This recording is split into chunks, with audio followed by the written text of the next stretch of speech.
Hi everyone, how are you all doing? My name is Alyssa. Welcome to this video. I hope you're all doing well. We have something fun and cozy and chill planned today, a tag video, and for the occasion I have out a nice warm cup of coffee, decaf of course because it's the afternoon, and everyone please take a moment to appreciate this fun little dinosaur mug.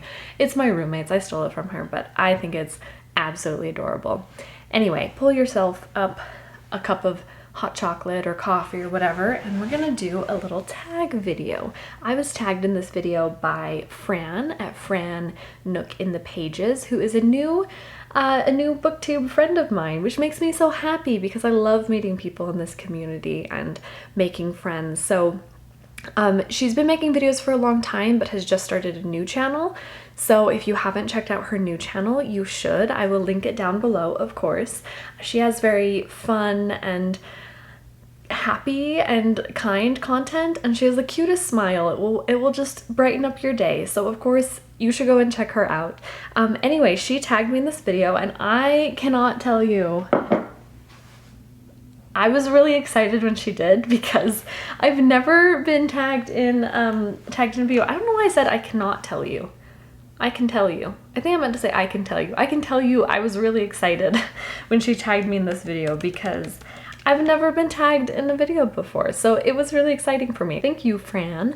And even though it is very late in fall to be doing the finally fall book tag, we're gonna do it anyway because I was so honored to be tagged. So let's jump right into the prompts. The first one is, in fall the air is crisp and clear. Name a book with a vivid setting. So I interpreted this vivid just as in really potent, like the setting really comes across really strong. And the book that immediately came to mind for me was The Bass Rock by Evie Wyld. This book is about 3 different women set across 3 different time periods, modern and then 2 historical, and it's set in coastal Scotland. It is very rainy, it is very dreary, it is very cold.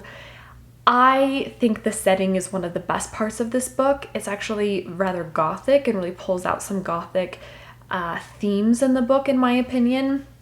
It just feels really cold and clammy to read the book, and that works really, really well with the, the setting really complements the concept and the ideas of the book as well, which is also especially dealing with women who have been victim of male violence. So trigger warning for that. I really like this book, and I think that the setting is one of its strongest points. So if you want a book with a really strong setting, absolutely check this one out. Prompt number 2, nature is beautiful but also dying. Name a book that is beautifully written but also deals with heavy topics such as loss or grief. So the book that I chose for this one, I actually happened to have just barely mentioned in my last video about books you've never heard of, the best books you've never heard of, because it's a bit rare and random. But this one is The Ice Palace by Tarjei Vesaas. This is a Norwegian classic, so it's translated fiction. Oh my gosh, the setting in this book is also really, really beautiful, but the story follows 2, I think, 10-year-old girls, Sis and Un. Un has recently moved to this very rural, small Norwegian town and makes friends with Sis, and then not long after their budding friendship, Un goes exploring and she gets lost. So this book is very much about loss and about grief, and grieving for Sis, not just of a person but also of the potential friendship that they could have had. It's very psychological and I think very intelligent the way that it deals with this from a juvenile perspective, I suppose.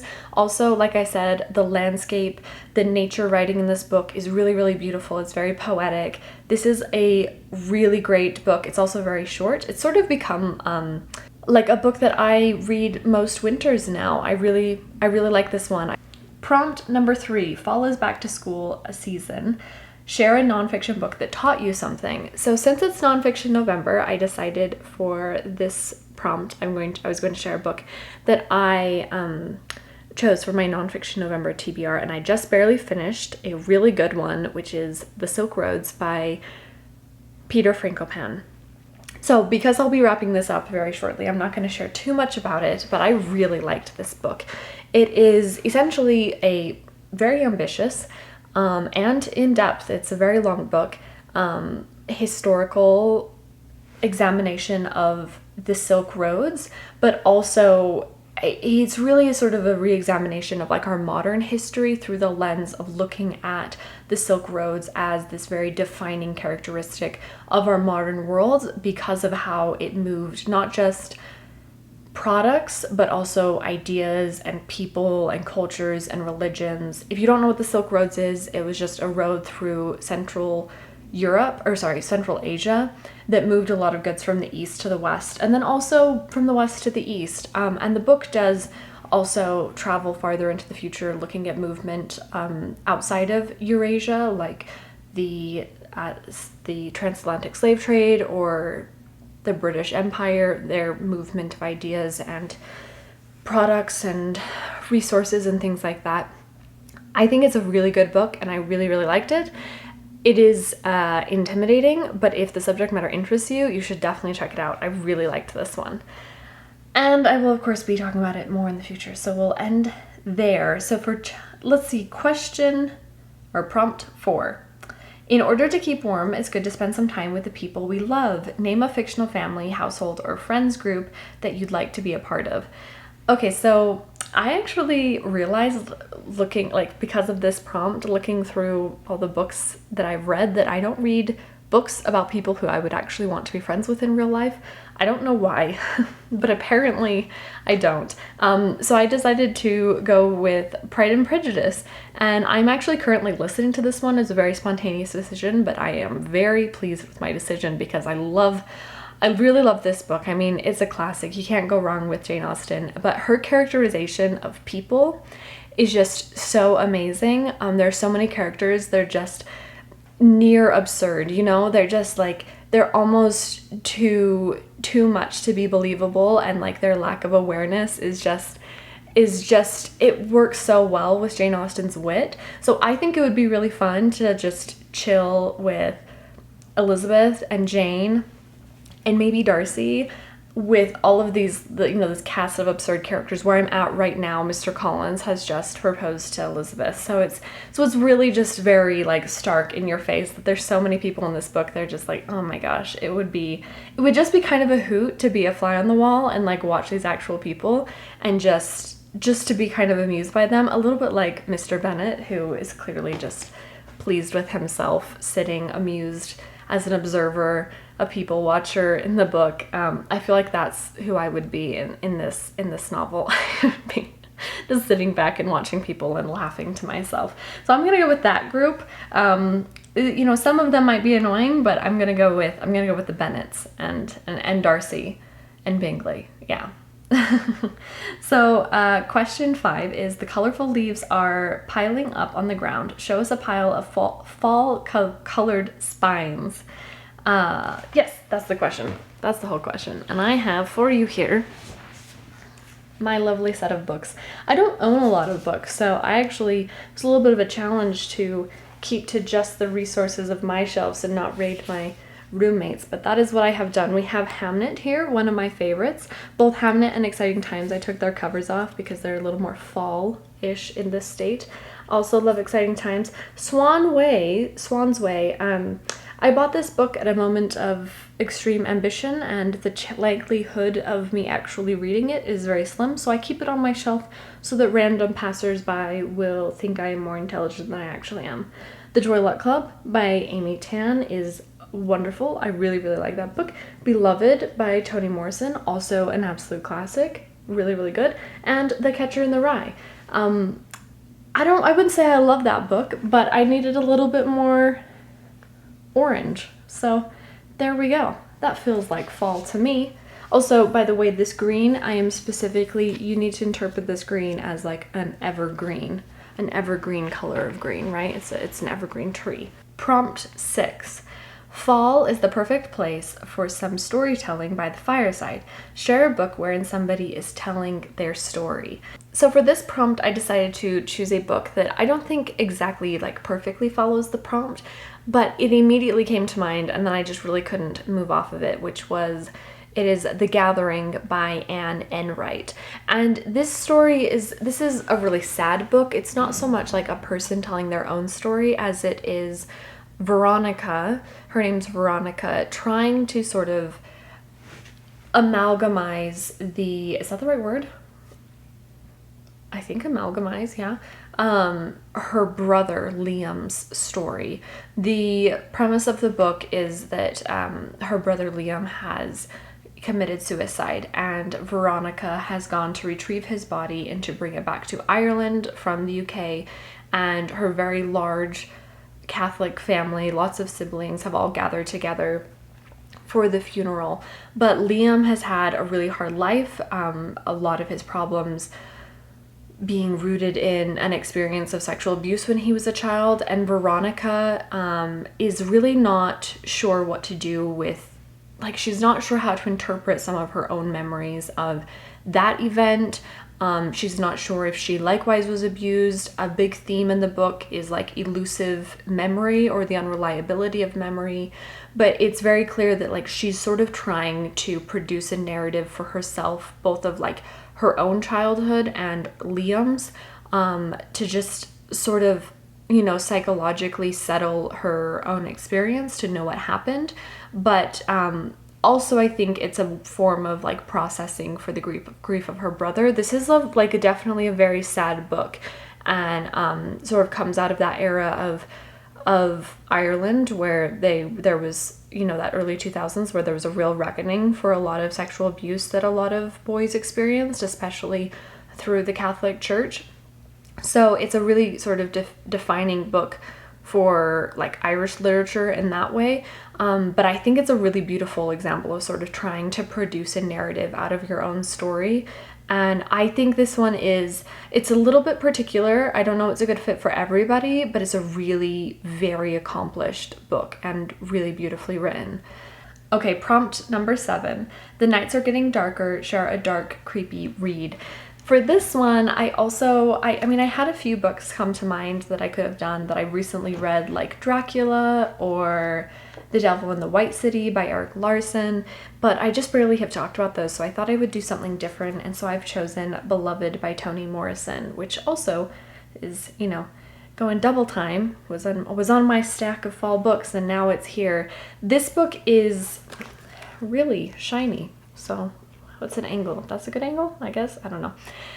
This book is kind of hard to describe without compromising one of the central elements of the books, which you don't really get a full explanation for halfway through the book, so I don't want to spoil it. But the book follows Setha, which begins after... so she was an enslaved woman, and then the book begins after emancipation, so she's a freed slave. But there's also flashbacks to her time as a slave, and it's at her time of escaping slavery as well. And the haunting part of the book is that one of her children who has died is a ghost in her house.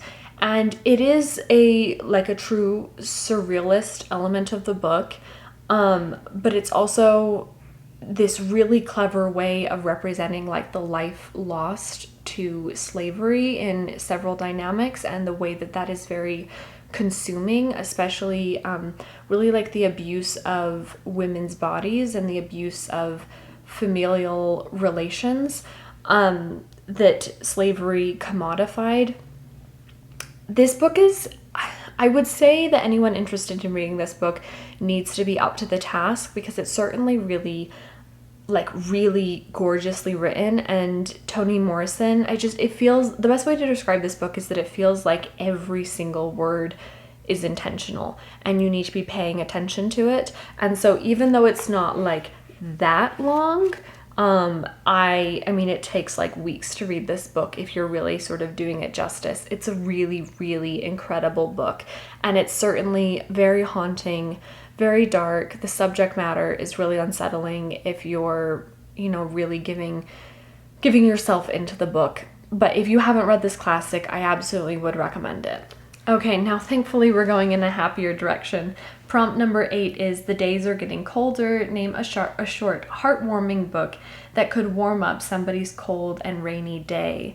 So the book that I chose for this one, actually, what did I choose? Oh, I chose The War I Finally Won by, oh, I can't remember who it's by. I'll put it here.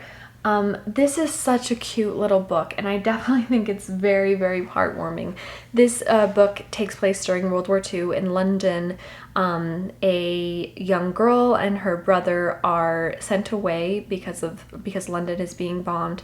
But in being sent away, actually they run away. Many of the kids are being sent away, and in the rush of kids, they run away from a very abusive mother.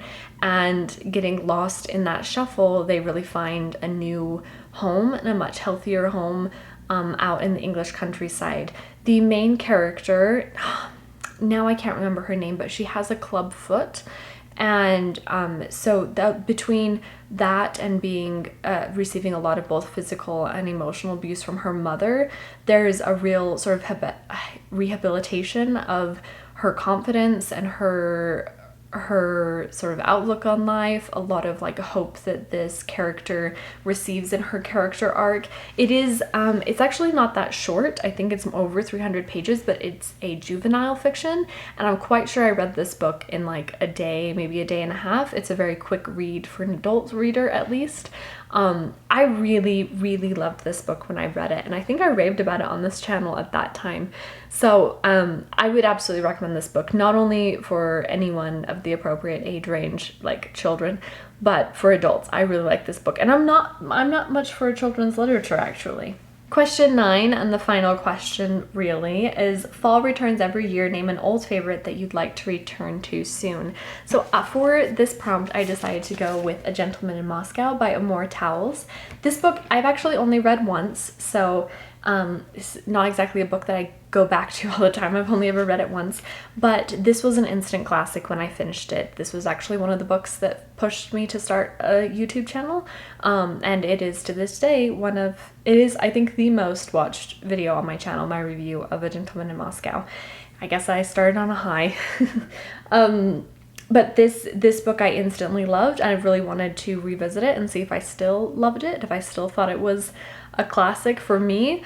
I've matured a lot as a reader in the last 3 years, so I think it would be really interesting to go back and read this book. I've been wanting to for a long time. We'll see if I can do that really soon. It's also a very cozy read, and so I think that December would especially be the perfect time to read this book, honestly. So yeah. The 10th prompt is to tag someone in this video, and because it is really the end of fall already, like we're at the end of November as it is, I think I am not going to tag anyone specifically, but if you watch this and you would like to do the tag, I would absolutely recommend that you do, because I think it would be really fun to see. And if you do, like, let me know, please. Let me know in the comments that you've done the tag, and I'll go and check out your video. But yeah, I don't think I'm going to tag anyone just because it's so late in the year already. But thank you to Fran for tagging me. I had a lot of fun making this, and yeah, thanks for watching, everyone, and I'll see you guys in another video. Bye.